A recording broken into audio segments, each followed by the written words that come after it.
ಬಸವನ ಬಾಗೇವಾಡಿ ವಿಧಾನಸಭಾ ಮತಕ್ಷೇತ್ರದ ಚುನಾವಣೆಗೆ ಎಐಎಂಐಎಂ ಪಕ್ಷದಿಂದ ಕೊಲ್ಹಾರ ಪಟ್ಟಣದಲ್ಲಿ ಬಿರುಸಿನ ಪ್ರಚಾರ. ಕೊಲ್ಹಾರ ಪಟ್ಟಣದ ಟಿಪ್ಪು ಸುಲ್ತಾನ್ ಚೌಕ, ಗಾಂಧಿ ಸರ್ಕಲ್, ಆಜಾರ್ ನಗರ, ಖಾಜಾ ನಗರ್, ಮೆಹಬೂಬ್ ನಗರ್ ಎಐಎಂಐಎಂ ಪಕ್ಷದಿಂದ ಬಸವನ ಬಾಗೇವಾಡಿ ವಿಧಾನಸಭಾ ಮತಕ್ಷೇತ್ರದ ಅಭ್ಯರ್ಥಿ ಅಲ್ಲಾಭಕ್ಷ ಬಿಜಾಪುರ್ ಪರವಾಗಿ ಬಿರುಸಿನ ಪ್ರಚಾರವನ್ನು ಹಮ್ಮಿಕೊಳ್ಳಲಾಗಿತ್ತು. ಈ ಸಂದರ್ಭದಲ್ಲಿ ಸಭೆಯನ್ನು ಉದ್ದೇಶಿಸಿ ಮಾತನಾಡಿದ ಎಐಎಂಐಎಂ ಪಕ್ಷದ ರಾಷ್ಟ್ರೀಯ ಅಧ್ಯಕ್ಷರಾದ ಬ್ಯಾರಿಸ್ಟರ್ ಅಸಾವುದ್ದೀನ್ ಓವೈಸಿ ಮಾತನಾಡಿ, ಕಾಂಗ್ರೆಸ್ ಪಕ್ಷ ನಮ್ಮ ಹಿಂದುಳಿದ ವರ್ಗ, ದಲಿತರು, ಅಲ್ಪಸಂಖ್ಯಾತ ಜನಾಂಗವನ್ನ 70 ವರ್ಷಗಳಿಂದ ದುರುಪಯೋಗ ಪಡಿಸಿಕೊಂಡು ಆಡಳಿತ ಮಾಡಿದ್ದಾರೆ ಹಾಗೂ ಬಿಜೆಪಿ ಸರ್ಕಾರ ಅಲ್ಪಸಂಖ್ಯಾತರ ಹಕ್ಕುಗಳನ್ನ ಕಸಿದುಕೊಳ್ಳುತ್ತದೆ. ಹಿಜಾಬ್, ಹಲಾಲ್ ಕಟ್, ಜಾತ್ರೆಗಳಲ್ಲಿ ವ್ಯಾಪಾರ ಬಹಿಷ್ಕಾರ, ಧರ್ಮಗಳ ನಡುವೆ ವಿಷದ ಬೀಜ ಬಿತ್ತುತ್ತದೆ. ಮುಸ್ಲಿಮರಿಗೆ ಸಂವಿಧಾನದಲ್ಲಿ ನೀಡಲಾಗಿದ್ದ 4% 2B ಮೀಸಲಾತಿಯನ್ನ ರದ್ದುಪಡಿಸಿದೆ.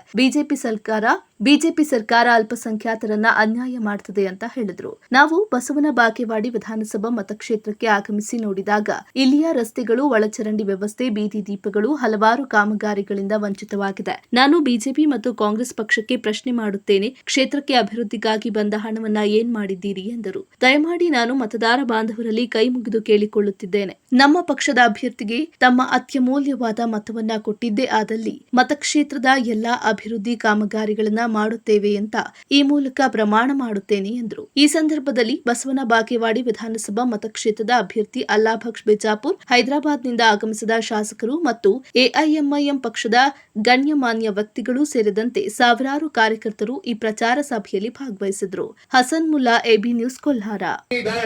कि मुझे अल्लाह सुब्हाना व तआला नबी करीम सल्लल्लाहु अलैहि वसल्लम के सदक़े तुफैल में अल्लाह हशर के मैदान में भी मुझे कामयाब करेगा।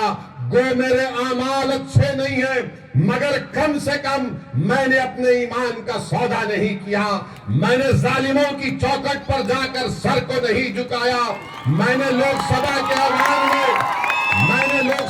ऐवान में अकेले खड़े होकर 400-500 एमपीओ के सामने सच्चाई को बयान किया। ये मेरा काम है। अब आपको वो काम करना है इंशाअल्लाह ताला। ये काम आपको करना है।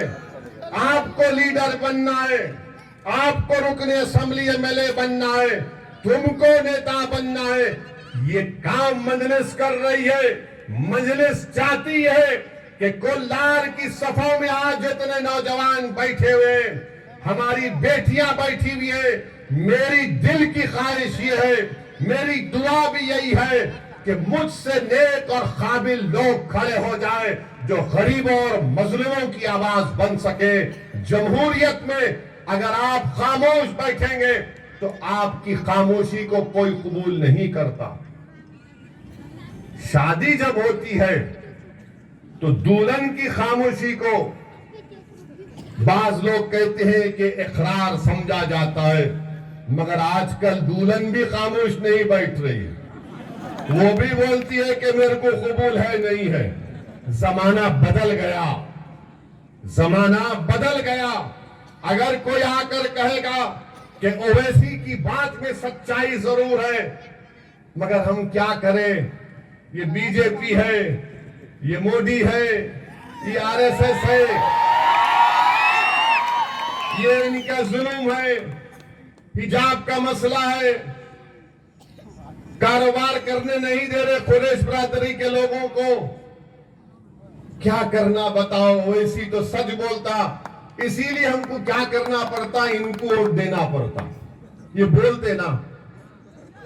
बोलते अब जुम्मा आ रहा, देखो जुम्मे की नमाज में बाज मस्जिद में बोलेंगे, उन्होंने अच्छा बोलते भाई, उन्होंने हमारी आवाज है, मगर ये कर्नाटका में ऐसा हो रहा। मेरे भाई, तुम क्या मक्के की सरजमीन को भूल गए? तुम क्या ताइफ की मुसीबत को भूल गए? तुम क्या अहद में दंदान मुबारक की शहादत को भूल गए? तुम क्या करबला को भूल गए? तुम क्या टीपू को भी? संविधान के आइन के सेकुलरिज्म को मानता हूं, मैं सियासी सेकुलरिज्म को अपनी जूती पे भी नहीं रखता हूं। संविधान के सेकुलरिज्म को, कॉन्स्टिट्यूशनल सेकुलरिज्म को मानता हूं। अब आप देखो ये कौन सा सेकुलरिज्म है कि कल देश के वजीर आजम, प्रधानमंत्री मोदी कह रहे कि जब आप वोट डालेंगे तो बजरंग बली का नारा मार के वोट डालना। आप बोलो ये कौन सा सेकुलरिज्म है? तो आज क्या हुआ? आज मैं देखा कि कांग्रेस के जो कर्नाटका के प्रदेश अध्यक्ष है डीके, क्या नाम है? हाँ, डीके शिव कुमार, उन्होंने ये बोल दिए कि अगर कांग्रेस सत्ता में आएगी तो हम और हनुमान मंदिर को बनाएंगे। बोलो आप, अगर मैं आज खड़े होकर तकरीर में बोला पूरे कर्नाटका के गरीबों और मजलूमों, तुम 10 तारीख को वोट डालने जाएंगे तो पहले अल्लाह अकबर का नारा लगा के बटन दबाओ, तो ये पूरे मीडिया वाले बोलेंगे हो ओवैसी उधर लेके चलेगा। तुम्हारे पापा बोले तो कुछ नहीं बोलेंगे, पापा बोले ना कल, मीडिया वाले गूंगे हो गए। मैं उन्हों बोल सकते, ओवैसी नहीं बोल सकता। फिर डीके बोल रहे अगर कांग्रेस पावर में आ गई तो हम इतने मंदिरा बना देंगे। वीरप्पा मोइली कांग्रेस के बहुत बड़े लीडर, लॉ मिनिस्टर भी थे, यहां पर भी दिल्ली में भी, उन्होंने बोले नहीं बजरंग दल पे हम नहीं लगाते बैन। अब ये जितने हमारे लोग इनके कांग्रेस के चमचे, ओवैसी साहब हम लोग बैन कर रहे। मैं बोला पागल है, मेरे को चॉकलेट दे रहे, तुम मेरे को लॉलीपॉप दे रहे, पहले तुम्हारी गाजर की पुंगी कांग्रेस की बजा ले, खुश हो जाती जा। आज वीरप्पा मोइली क्या बोले? नहीं लगता बजरंग दल पे बैन। उन्होंने बोले आज देखो जाके, हमारे लोग अरे बोल दिए रे भाई, बोल इतना खुश, ऐसा खुश जैसा आसमान से गुलाब जामुन गिरा इनके मुंह में। ये तुम्हारी खुशी नहीं है, तुम्हारी बेबसी है, तुम्हारी कमजोरी है, तुम्हारी बुज़दिली है। अरे डरना किसी के बाप से नहीं, सिर्फ अल्लाह से डरो। तुम बैन लगाते इन्हों खुश हो रहे, बैन लगाए तो क्या होता रे? जीत हार का फैसला तो जमीन और आसमान का खालिक करता है, मगर हमारा काम कोशिश करना है। अगर आप बोलेंगे या अल्लाह अल्लाह बस तू कामयाब कर दे, आमीन सब बोलेंगे। फिर वोट डालते खत बोलेंगे मैं डाला तो नहीं, जीत था क्या? फिर दुआ कहीं करे, दुआ करे तो निकलना, घर में मस्जिद में दुआ करते अल्लाह मेरे हालात को सुधार दे, तो अल्लाह भी क्या बोलता? तू जा मैदान में, मैं तेरी मदद करूंगा, मगर तू अपनी दुआओं को भी तो आजमा ले। तुम दुआ करके निकलते, उसके बाद क्या होता कि भाई कैसे हालात होते कि हालात नहीं बदलने वाले। तुम जिस दिन वोट डालना शुरू करोगे हालात बदलना शुरू हो जाएंगे। तुम जिस दिन वोट डालना शुरू होगे अंधेरा छटना शुरू होगा। तुम जिस दिन वोट डालना शुरू होगे जालिम बोलेगा कि अब ये लोग उठ रहे हैं, जालिम में डर पैदा हो जाएगा। जिस दिन तुम वोट डालना शुरू करोगे तुम्हारे इलाके बस्ती में तरक्याती काम शुरू हो जाएंगे। तुम जिस दिन वोट डालना शुरू करोगे कोई तुमसे बेइज्जती नहीं करेगा। तुम जिस दिन वोट डालना शुरू करोगे कोई हिजाब के नाम पर मेरे बच्चों के सर से पल्लो नहीं खींच सकेगा। तुम जिस दिन वोट डालना शुरू करोगे तुम एक अपनी ताकत को पैदा कर दोगे, तुम लीडर बन जाओगे। ये काम आपको करना है मेरे गयूर नौजवानों। ये लड़ाई तुम्हारी है, ये लड़ाई मेरी भी है, मगर मेरी जिंदगी कितनी बाकी अल्लाह जानता है। मगर फ्यूचर तुम्हारा है, मुस्तकबिल तुम्हारा है। हम नहीं चाहते कि हम जो अपनी जवानी में तकालीफ उठाए वो तुम उठाओ। इसीलिए तुम्हारी जवानी को, तुम्हारे बुढ़ापे को, तुम्हारी औलाद को तमाम चीजें मिले जो हमको नहीं मिली, क्योंकि हमारे पास सियासी ताकत नहीं थी। हम सिर्फ 50 साल से वोट डालने वाले बन गए, वोट लेने वाले नहीं बने। जब इलेक्शन आता ये बात बोल दी जाती सेकुलरिज्म को जिंदा रखो। अरे कौन सा सेकुलरिज्म जिंदा है? मैं संविधान के आईन के सेकुलरिज्म को मानता हूं, मैं सियासी सेकुलरिज्म को अपनी जूती पे भी नहीं रखता हूं। संविधान के सेकुलरिज्म को, कॉन्स्टिट्यूशनल सेकुलरिज्म को मानता हूं।